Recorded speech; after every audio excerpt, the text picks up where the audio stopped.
छत्तीसगढ़ के सभी साथियों का इस ऑनलाइन प्लेटफॉर्म पर स्वागत है। मेरा नाम है सूर्य अग्रवाल।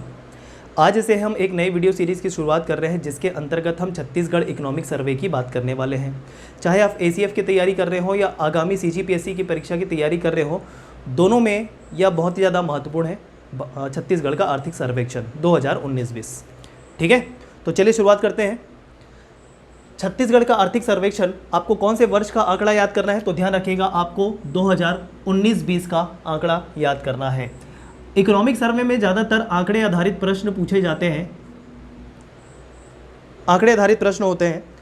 तो आर्थिक सर्वेक्षण के तौर पे आंकड़े याद करते हुए छत्तीसगढ़ के करंट अफेयर से संबंधित भी बहुत सारे प्रश्न जो है वो इकोनॉमिक सर्वे से ही मिल जाते हैं। ये चीज़ आप दिमाग में रख लीजिए।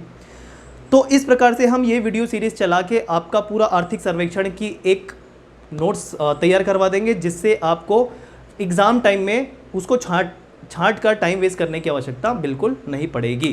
ठीक है, तो बस आप जो वीडियो लेक्चर ये जो हम दे रहे हैं उसको फॉलो करते जाइए और नोट करते जाइए एक जगह। सारी चीज़ें जो महत्वपूर्ण है हम आपको छांट के देने वाले हैं। चलिए, चाहे आप ACF की तैयारी कर रहे हो या CGPSC की तैयारी कर रहे हैं। बात करते हैं सबसे पहले GSDP की। GSDP का फुल फॉर्म होता है ग्रॉस स्टेट डोमेस्टिक प्रोडक्ट, सकल राज्य घरेलू उत्पाद। ठीक है, स्थिर मूल्य पर हमको देखना है। देखिए, दो प्रकार के मूल्य होते हैं, या तो स्थिर मूल्य या तो बाजार मूल्य। कभी भी आंकड़े जो है वो स्थिर मूल्य के आधार पर ही पूछे जाते हैं, तो ये चीज़ आप ध्यान में रखिएगा। इस कारण मैं भी आंकड़े जो है वो सिर्फ स्थिर मूल्य के आधार पर ही आपको बता रहा हूँ। चलिए, तो GSDP स्थिर मूल्य पर हम देखते हैं। सबसे पहले सकल राज्य घरेलू उत्पाद में कितनी वृद्धि हुई सन 2019-20 में। देखिए, जितने भी आंकड़े होंगे वो किसके होंगे, 2019-20 के।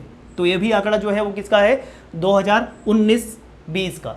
बताने का मतलब ये है 2012-13 से लेकर 19-20, मतलब जो वृद्धि दर देखी गई है GSDP में वो कहाँ से लेके गई है, 2012 से शुरुआत करते हुए 2019-20 तक देखा गया है आंकड़ा। ठीक है, लेकिन 2019-20 का जो वृद्धि दर है GSDP में सकल राज्य घरेलू उत्पाद में वो है 5.32%। बहुत ही ज़्यादा महत्वपूर्ण। देखिए, कुछ आंकड़ों को मैंने बॉक्स के अंदर बंद करके रखा हुआ है, वो परीक्षा की दृष्टि से बहुत ही ज़्यादा महत्वपूर्ण है। उसके अलावा भी कई संभावनाएं देखते हुए मैंने अन्य प्रकार की भी जो आंकड़े हैं उसको ऐड कर लिया है।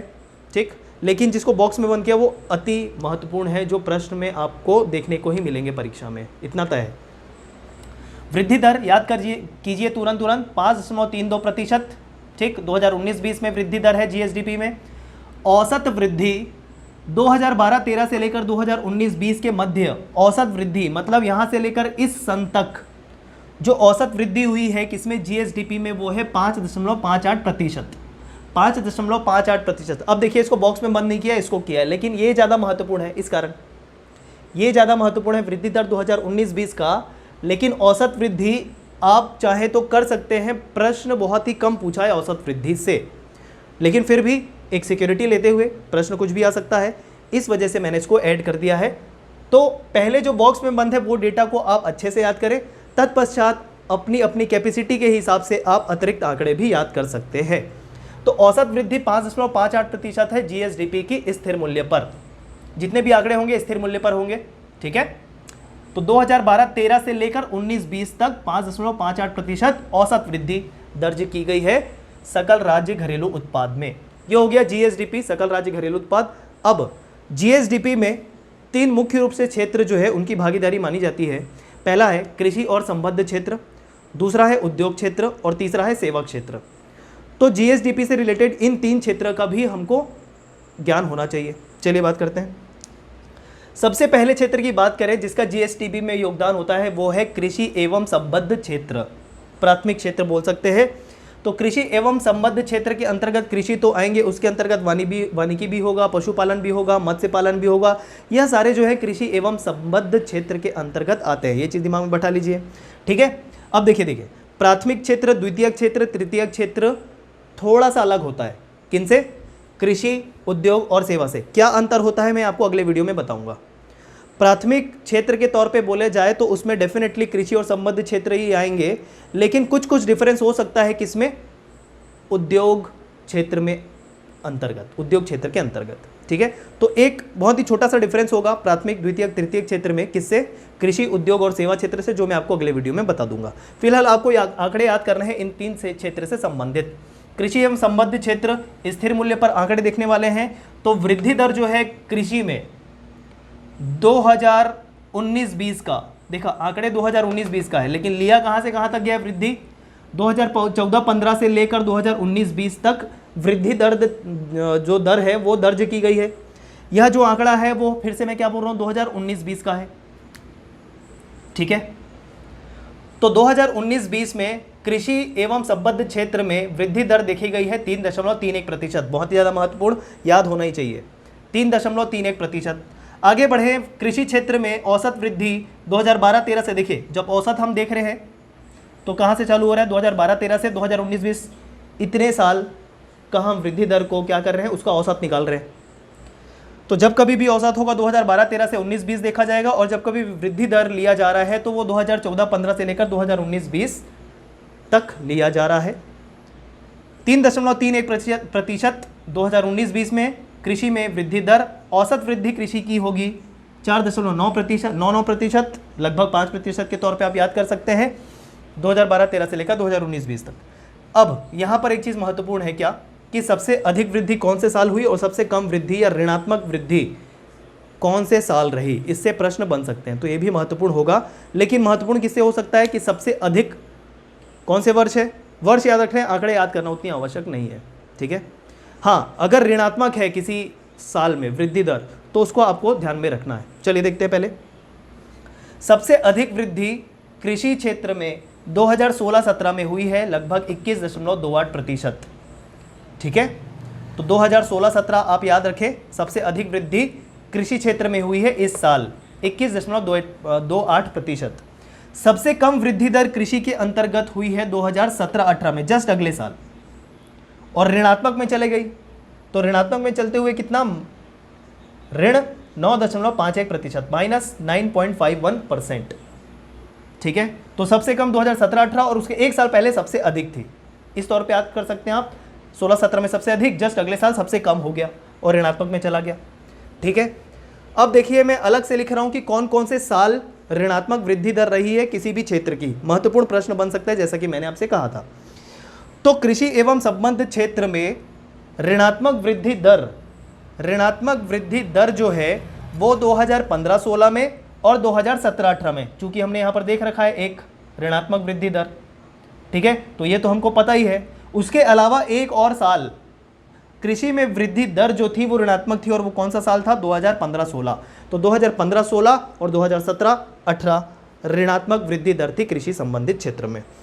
आगे बात करें, और बहुत ही ज़्यादा महत्वपूर्ण है ये भागीदारी, मतलब कृषि एवं संबद्ध क्षेत्र का जीएसडीपी में कितना भागीदारी है, कितना हिस्सेदारी है, ये हम बात करने वाले, या कितना योगदान, क्या क्या बोल सकते हैं, योगदान, भागीदारी, हिस्सेदारी, कुछ भी बोल लीजिए। तो कृषि क्षेत्र का जीएसडीपी में योगदान जो है वो है 16.81%, ठीक है। जीएसडीपी में भागीदारी है, 2019-20 का आंकड़ा है ये।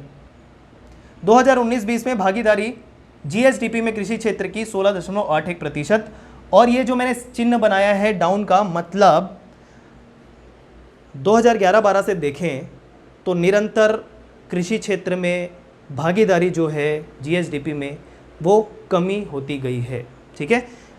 इस कारण मैंने इसको क्या किया, नीचे कर दिया है, मतलब गिरावट आई है भागीदारी में कृषि में 2011-12 से। तो देखिए 2011-12 में कितनी थी, 18.10%, और 2019-20 में आके भागीदारी कितनी हो गई, 16.81%, ठीक है। तो यह था कृषि एवं संबद्ध क्षेत्र। जितने भी आंकड़े इससे पूछ सकते हैं मैंने सारा बता दिया, और उसमें भी कौन से ज़्यादा सबसे ज़्यादा महत्वपूर्ण हो सकता है, कौन सा आंकड़ा सबसे ज़्यादा महत्वपूर्ण हो सकता है, वो भी मैंने आपको बता दिया। चलिए बात करते हैं अगले क्षेत्र की, और वो है उद्योग क्षेत्र। उद्योग क्षेत्र को भी स्थिर मूल्य पर देखेंगे, सारे आंकड़े स्थिर मूल्य पर होने वाले हैं। उद्योग क्षेत्र की वृद्धि दर आपको याद रखना है 4.94%, 2019-20 में, 2019-20 में 4.94%, ठीक है। औसत वृद्धि अगर देखें 2012-13 से लेकर 19-20 तक के बीच में जो औसत हमने निकाला है उद्योग क्षेत्र का, उसकी औसत वृद्धि हम कह रहे हैं उसको, तो औसत वृद्धि है उद्योग क्षेत्र की 5.42%। ये इतना इंपॉर्टेंट नहीं है जितना ये इंपॉर्टेंट है, इसको याद होना ही चाहिए, 4.94% आपको याद होना ही चाहिए। आगे हम बात करें सबसे अधिक वृद्धि जो है उद्योग क्षेत्र में कौन से साल रही, सबसे अधिक वृद्धि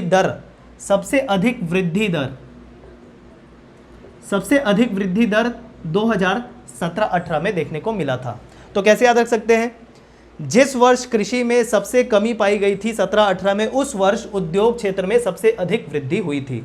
जिस वर्ष कृषि में सबसे कम वृद्धि हुई थी या ऋणात्मक वृद्धि हुई थी, उसी वर्ष उद्योग क्षेत्र में सबसे अधिक वृद्धि हुई थी। ऐसे याद रहेगा 2017-18, 2017-18। ठीक है, आंकड़े याद नहीं करने हैं जैसे कि मैंने आपको बोला, क्योंकि बहुत सारे आंकड़े हम लिख के तो रख लेंगे, लेकिन हमको उतना ही याद करना है जितना हम कर सकते हैं। बहुत सारे आंकड़े याद करने के चक्कर में क्या हो जाता है कि ये जो बेसिक आंकड़े हैं जिसको आपको करना ही है, जो एग्ज़ाम में आता ही है, वो भी आप भूल जाएंगे। ठीक है, तो आंकड़े तो बहुत है, लिमिटेड आंकड़े ही हमको करने हैं, ये बात आप ध्यान रखिएगा। ठीक है, क्योंकि इन सब आंकड़ों के अलावा अन्य आंकड़े आएंगे तो फिर वो किसी से नहीं बनने वाला है, इतना आप ध्यान में रख लीजिए। ये मैक्सिमम पॉसिबल जितने आंकड़े आपको याद करने चाहिए या आप कर सकते हैं उतना ही मैं बता रहा हूँ। तो सबसे अधिक वृद्धि दर 2017-18 में, बस इतना आपको याद रखना है, और सबसे कम 2014-15 में ऋणात्मक हुआ था एक ही बार ऋणात्मक वृद्धि हुई है। किसकी? उद्योग क्षेत्र की, मतलब वृद्धि नहीं हुई थी, कमी हो गई थी, इसको ऋणात्मक वृद्धि बोलते हैं 2014-15 में। ठीक है, आगे बात करें, और ये सबसे ज़्यादा महत्वपूर्ण हो सकता है। देखिए, दो चीज़ काफ़ी ज़्यादा महत्वपूर्ण है, एक वृद्धि दर उसी साल में जो 2019-20 की बात कर रहे हैं, और भागीदारी उसी साल में, मतलब 2019-20 में जीएसडीपी में। तो उद्योग क्षेत्र की जीएसडीपी में, सकल राज्य घरेलू उत्पाद में जो भागीदारी है वो 46.19% है 2019-20 में।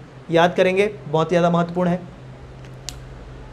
2011-12 के कंपैरिजन में देखें तो 2011-12, देखिए 2011-12 क्या है? हमारा आधार वर्ष है। पहले तो ये ध्यान रख लें, जब कभी भी स्थिर मूल्य में कैलकुलेट किया जाता है तो इसी आधार मूल्य को ही आधार मानकर, माफ कीजिए, आधार वर्ष को ही आधार मानकर कैलकुलेट किया जाता है स्थिर मूल्य पर। तो हमारा आधार वर्ष क्या है? 2011-12। इसी कारण हम 2011-12 से कंपेयर कर रहे हैं भागीदारी को। इतना दिमाग में बैठा लिया। 2011-12 में अगर भागीदारी देखें तो 47.27% थी, और 2019-20 में घटकर कितनी हो गई? 46.19% भागीदारी। ये आंकड़ा महत्वपूर्ण है। ये चांसेस कम है कि पूछे, 2011-12 का चांसेस कम है कि भागीदारी पूछे। आपको 2019-20 का आंकड़ा याद करना है।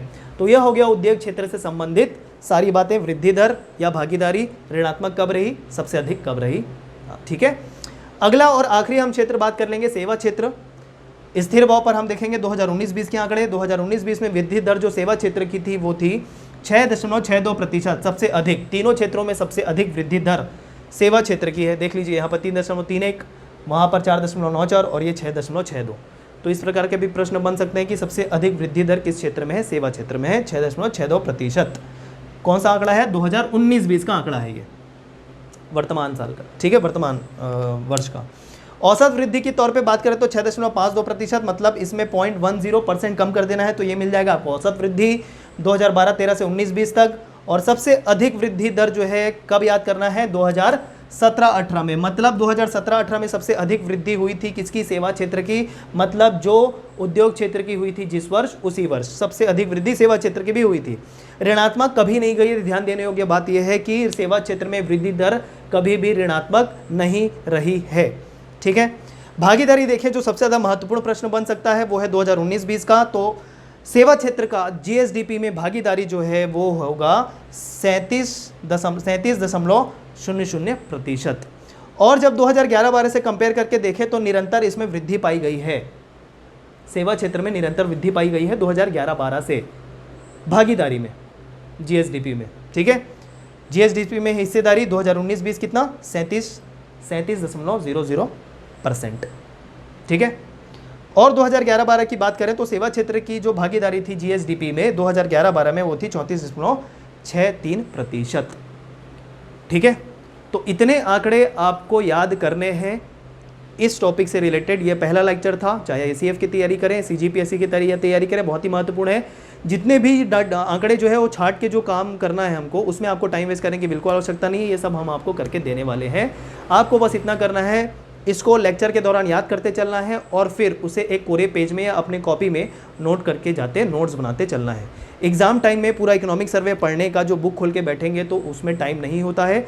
लिख के पढ़ेंगे, अपने नोट्स बना के पढ़ेंगे ये आंकड़ों को, तो सबसे ज़्यादा ईजी होगा। एक इकट्ठे आपके पास मटेरियल हो जाएगा पढ़ने के लिए। चलिए ठीक है, फिर मिलते हैं अगले वीडियो के साथ। धन्यवाद।